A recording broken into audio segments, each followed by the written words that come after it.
Arizona Youth Leadership Forum to me means a lot because I came in not knowing who I was. I was very lost, didn't really know anyone with the same disability as I, or knowing that there were people with disabilities. So coming was a big shocker. I saw all types of disabilities, from physical disabilities to mental disabilities. There were so many different forms of disabilities. It was amazing just to see all of that. So coming to AZYLF, you learn a lot about self-discovery, person-centered planning, which is amazing. It talks about who you are as a person with a disability, not a disabled person. So we always talk about person-first language and knowing who we are before we know anyone else.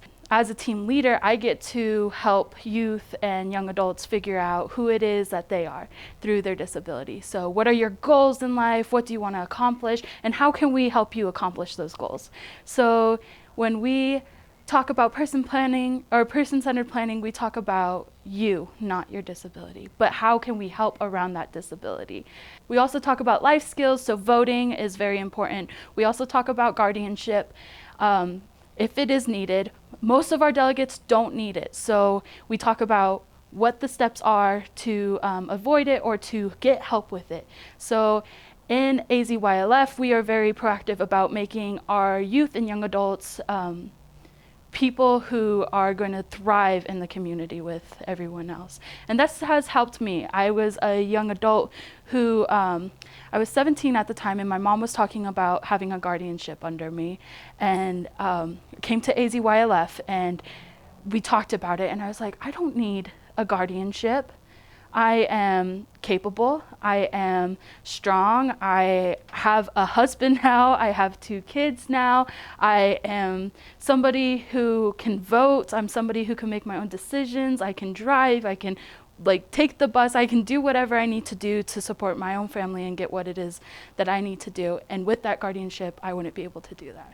So coming to AZYLF, it opened my eyes. It helped me advocate for what I needed and what I thought was best for myself. And so I'm so excited to do that for youth and young adults who have the same disability or a disability that may have that potential of being under something that they don't understand quite clearly, and they can advocate for those rights.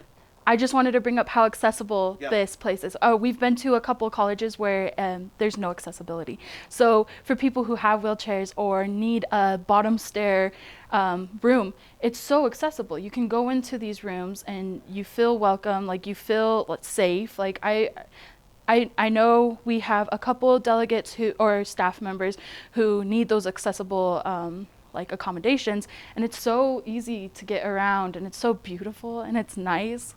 We don't get to see that every day. So I really, it's one of the nicer places we've been. So accessibility is when somebody needs something or it is easy for someone to get it. So for me, I have a mental health disability, and it's easy for me to get distracted and lost, and this place has helped me just step outside for a moment and actually be able to do that. So that's what I use for accessibility. It's not just wheelchairs or people with physical disabilities. It's also for people who have other disabilities, hearing disabilities, visual disabilities. And this somebody who has a visual disability, it's going to be hard if it's crowded or clumped or there's people everywhere, and it's so much easier when there's enough room to walk for someone who has a visual disability so that they're not bumping into everything or they're not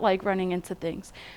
For a wheelchair that is a physical disability, it's easier for them to get into their dorm room or into a shower or bathtub or whatever it is that they need to get into.